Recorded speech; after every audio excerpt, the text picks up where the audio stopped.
So today is the 15th of February, 2023, and I am recording a couple of days before the 18th because my surgery is on the 17th. It is finally almost here. I have my anesthesia call already, and it seems like it's going to be pretty similar. I'm very excited to have the surgery and get it done with. I first asked for a hysterectomy when I was 18 years old, and the doctor laughed and said, "Come back when you're 40." And I'm 38. So almost that long. um, I didn't know what a trans person was at the time, and I didn't know what intersex was at the time. I'm not even sure if that was a term yet when I was 18. Um, I'm not sure. I'm not sure when intersex began to be used. But I was completely ignorant of it. But I knew I needed a hysterectomy. I knew I needed one since I was like 15, 16 years old. I had this very intense feeling like my uterus and stuff was like a parasitic organism, like it was an alien foreign thing just leeching nutrients from me, and it like to this day gives me like a horrible crampy feeling when I think about it. Um Turns out I was intersex. Turns out it's not even really functional. They've done one external ultrasound on it, and like almost all intersex people, I was born sterile, cannot reproduce, and like one ovary is way, way, way too small, and the other one is more of a normal size. But the like when a girl has like her uterus and it comes up into the fallopian tubes and then into where the ovaries are, those tubes are supposed to come up in like a heart shape, like in an arch, and mine are more like a square shape. And then also they're way too thin. They're way too thin coming over like this. They're almost minuscule. And then the actual vulva itself is like so small that it's hard to get like a Q-tip. Like that's how small. So like it's completely non-functional. Like all of it is completely non-functional. Um, but that's part of having, you know, that's part of being intersex is you have sex characteristics from both male and female physically, but you don't have necessarily functional ones. Um, yeah. Um, I didn't know any of that when I was 18. I had no idea why I always was so miserable. I didn't know what the word dysphoria was. Like, I'd never heard of anything of those natures when I was a teenager. I just knew something was wrong, and I just knew it needed to be fixed. I just knew I needed help, and yeah, wasn't granted it. And it's really frustrating because, someone brought this up to me recently. Essentially, people get like boob jobs and nose jobs and stuff like that all the time.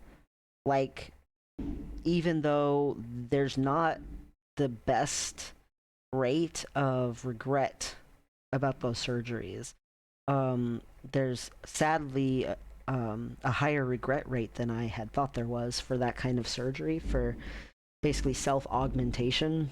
And it turns out, you know, the regret rate for surgeries to do with trans issues, the regret rate is insanely minuscule. Like it's lower than LASIK eye surgery. Like it is tiny, and yet you have to go through so many hoops to be able to get the surgery. And I can semi understand when you're under a certain age why you want to be a little bit cautious because like when I was 18, I would say I was so completely abnormal to most 18-year-olds. So I'm not a good example, probably, because I grew up in such an abusive environment. And when I was 18 was when I first got out of that. And I had lived in isolation. I had lived not in a more normal way or whatever. I didn't go to like high school. I was homeschooled and I didn't go to like a prom. I didn't have like, a bunch of friends or boyfriends or girlfriends or, anything like that. I was decently not the norm or whatever, not average, but I would still say, even on average, that an 18-year-old might not always make the soundest choices. They might not have the soundest judgment. And I can understand saying, hey, look, when you're 18, yes, you can get surgery, but maybe you have to jump through some hoops. But I'm in my 30s. I feel like once you get past, like, say, age 25, once you're age 25 and older, you shouldn't have to jump through all these zillions of hoops anymore. Um, like, it seems silly to me. It seems arbitrary. It seems very arbitrary. You have to have multiple letters and you have to prove to insurance that it's really, really valid, and you have to wait insanely long periods of time to be able to even have the surgery. And there's just still so much ignorance on the subject. And like, people seem to have like this really huge stigmatized recoil about the word trans in a lot of situations where it doesn't make sense. And especially in this country. And on top of that, it seems like a lot of people in this country view trans issues as only mental illness, and they don't recognize the medical aspect of things, and that there even can be medical aspects of things. It's like very frustrating to me as someone who has medical aspects to transitioning, that there isn't some sort of respect for that. I didn't choose to be born different. And if I had been born with, say, nubs instead of legs, I had been born deformed to the point where my legs just were non functional, people would be less harshly judging because the deformities didn't involve genitalia, and they would not view it as such a taboo or terrible thing. In a lot of ways, there'd be a lot more compassion, and they would see it as medically necessary if I wanted to get like prosthetics or I wanted to get leg braces or whatever it is. And me wanting to get medical surgery to rectify things that are not functioning in my body, and I was born that way. I was born with the medical issue in hand, and it gets treated in the same exact standard as if it was just a mental illness, as if my physical body has nothing to do with the situation, even though my physical body does. And trans issues in general, like across the board, should be treated better, but in specific, there's thousands of intersex babies born a year, and I just get so frustrated that it's not like recognized medically in this country that surgery should be more accessible. It's not like you get to choose when you are in the womb how you're going to be born or what you're going to be born with needing. You don't get to choose that. You just have to figure it out once you're out of the womb. And it's just nuts to me how difficult it is to address the issues. Um, it's really, really frustrating. But on the other hand, my surgery's almost here finally, and I'm so excited about this surgery, and they're including part of phase one for my phalloplasty surgeries into it, so that stage one phalloplasty will be a much lower complication rate. It goes from a 60% complication rate down to 30% complication rate, which, hey, super happy with that. Much more likely to have smooth sailing with my healing, much less likely to have strictures, all of that. So, hey, yay, so happy about that. Um, very, very happy about that. So, this surgery isn't just something that I've wanted since I was 18, but it's also setting me up to have a smoother time for the next two surgeries upcoming, especially the next surgery, stage one phalloplasty. Um, which stage one phalloplasty is the creating of a shaft of an actual penis. Um, I just have to get through the surgery. I'm a little anxious about it, but I'm mostly feeling better about it. I'm really, really grateful, so grateful to my surgeon because he's going to go in during the surgery while I'm under and do the examination on me and make sure of the donor site so that I can start electrolysis while I'm under anesthesia. So I will not be awake for the examination. I won't have to be traumatized or be aware of being poked and prodded and touched and stuff like I I I trust my surgeon has good intentions, but that doesn't make me less terrified of being touched. And not having to be conscious of being touched is just like a giant weight off of my mind. And so this surgery is not just something I've wanted since I was 18. It's not just something that's setting me up for a much smoother, path forward with my surgeries upcoming, but it also means I get to have my examination done without me having to be traumatized by it and triggered by it and set into a giant um distraught state because I will be unconscious and I just get to wake up and the appointment's already scheduled for a virtual appointment with him to nail down for sure he thinks this should be the donor site, this is what would work the best. I'm assuming it's going to be radial forearm.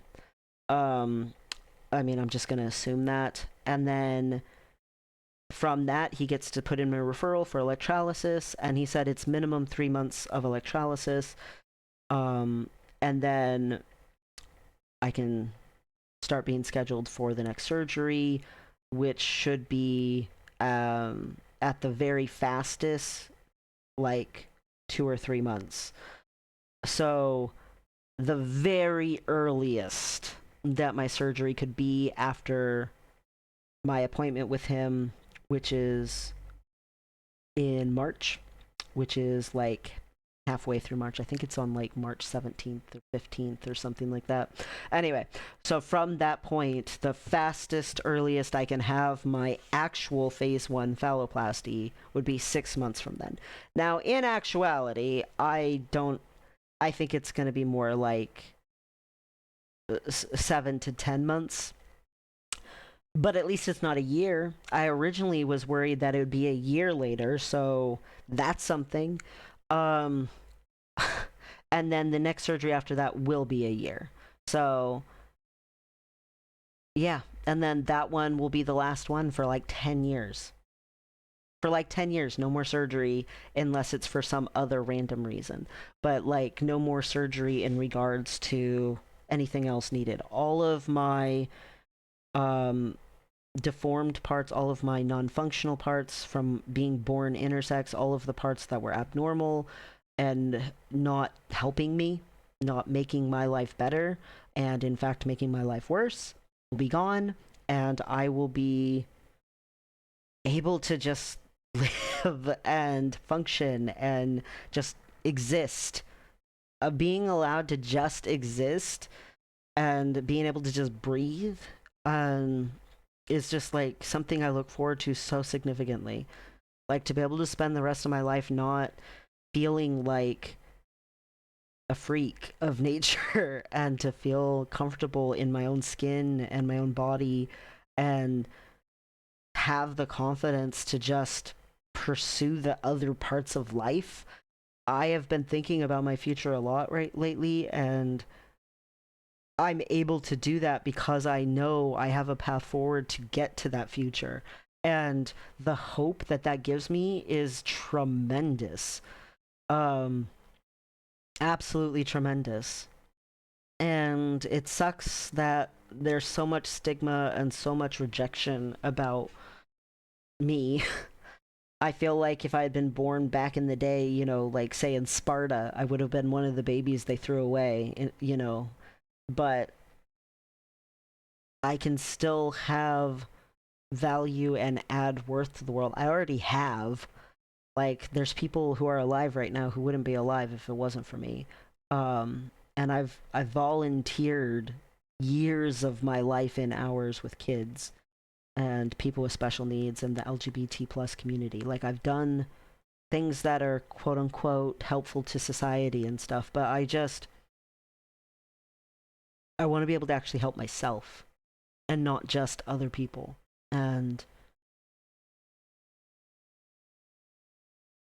getting done with this surgery is just me being on a little further on the path to doing that, and is just a little more investing into myself and just a little more happy I can notch off. And being done with this particular surgeon is also going to be a massive relief. I don't feel comfortable with this surgeon, but my real surgeon couldn't do this particular surgery. He can do all the other surgeries except this particular one. So I will be very glad to also be done with this particular surgery. My surgeon will go in and examine me while I'm under, and then all my surgeries going forward can just go back to being with my real surgeon, and I don't have to deal with this woman anymore.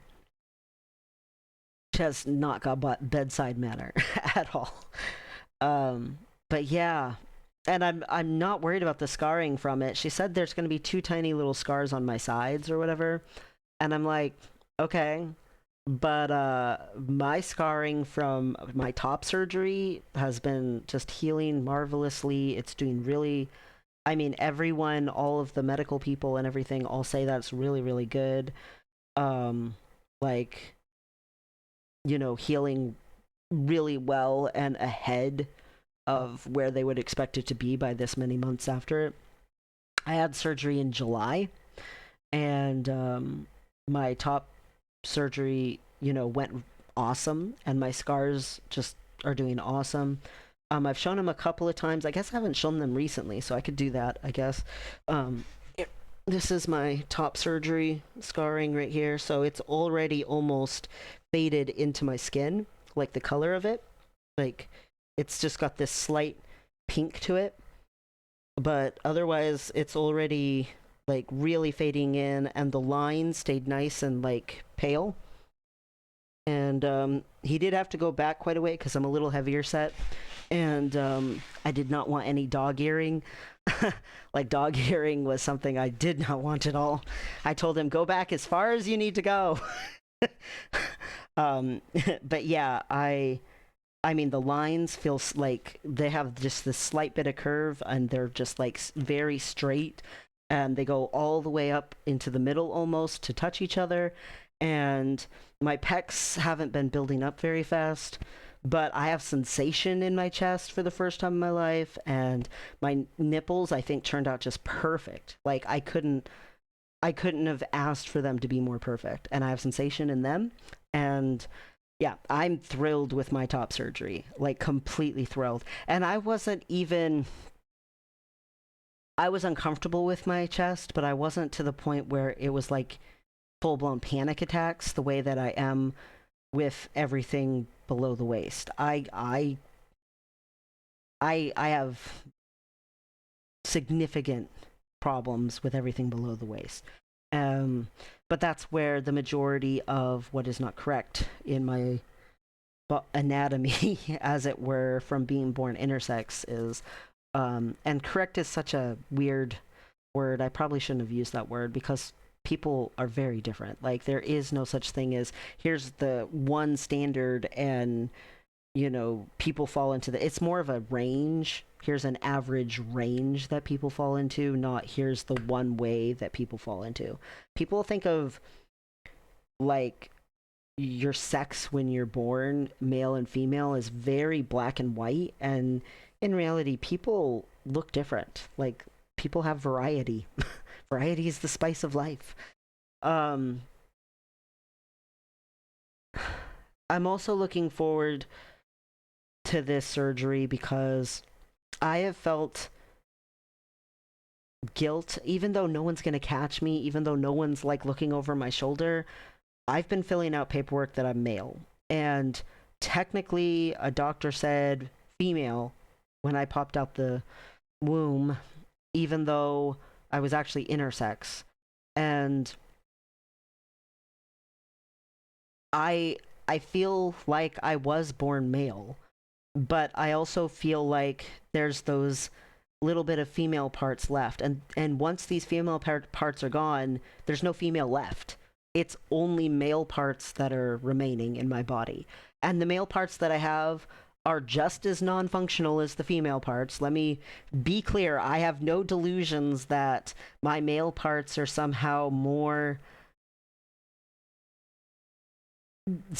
functional than the female parts. I'm sterile across the board. Like, it's it's all not up to snuff or whatever in that regard, in reproductive regard. But there won't be anything female left in my body, like, at all. The only thing that will be left is to actually create the shaft of where I should have had something apparently my whole life before I was cut, whenever it was that I was cut. They can tell I was cut, but they can't, there's no way to tell when or anything like that. Anyway, the point is this surgery will remove everything female. I already am gonna have to be on hormone replacement therapy for the rest of my life because of the way that my body produces testosterone.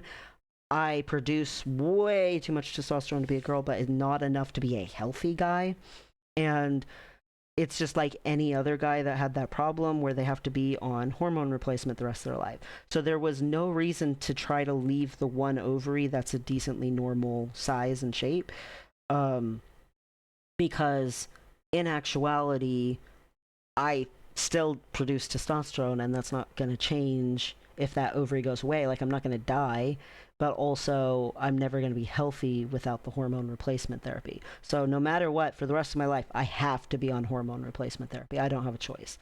So there's no reason to leave any of it. So it's all going bye-bye. Never have to see a gynecologist again, ever, for the rest of my life. Never have to deal with any of that kind of thing ever again for the rest of my life. And it's just a massive relief for me. And when I have this surgery, I'm hoping that I can fill out paperwork and not feel that feeling of someone's gonna get me. Someone's gonna be able to tell that I'm being tricksy or something, because I'm not I'm not playing a trick on anybody. I medically speaking was born with characteristics from both male and female, and I've felt male, and you could say either direction.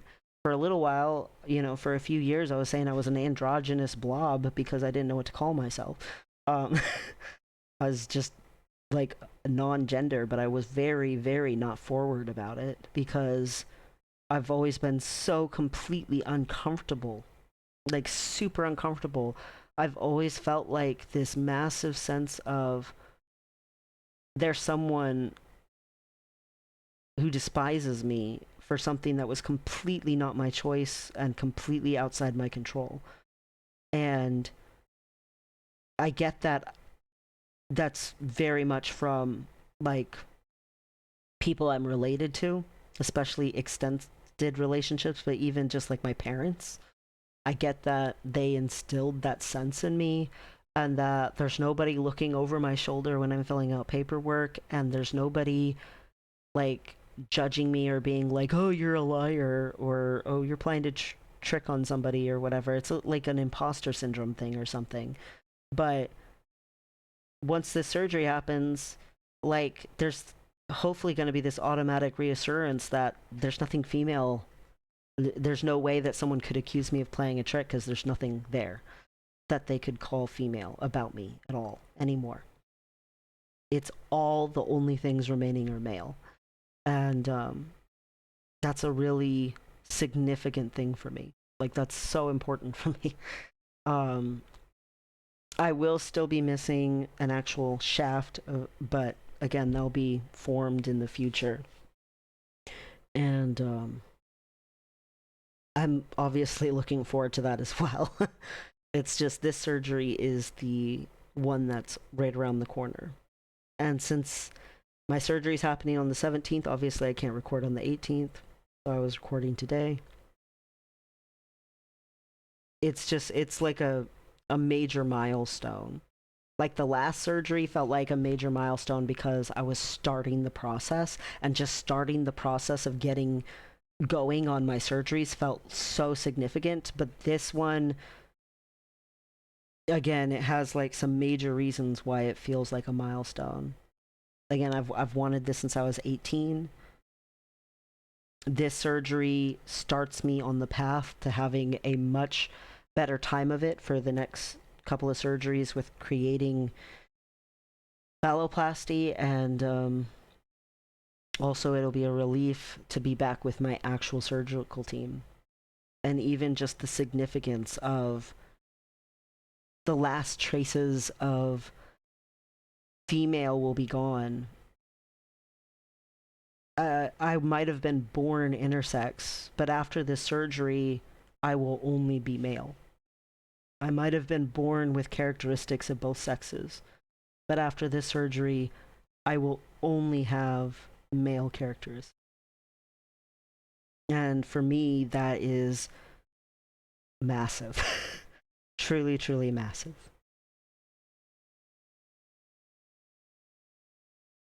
It's taken a lot of mental and emotional turmoil and even sacrifices in real life. Some of the sacrifices I never dreamt I would have to make to have the surgeries that I need and to be able to get what I need. But I am tremendously grateful, and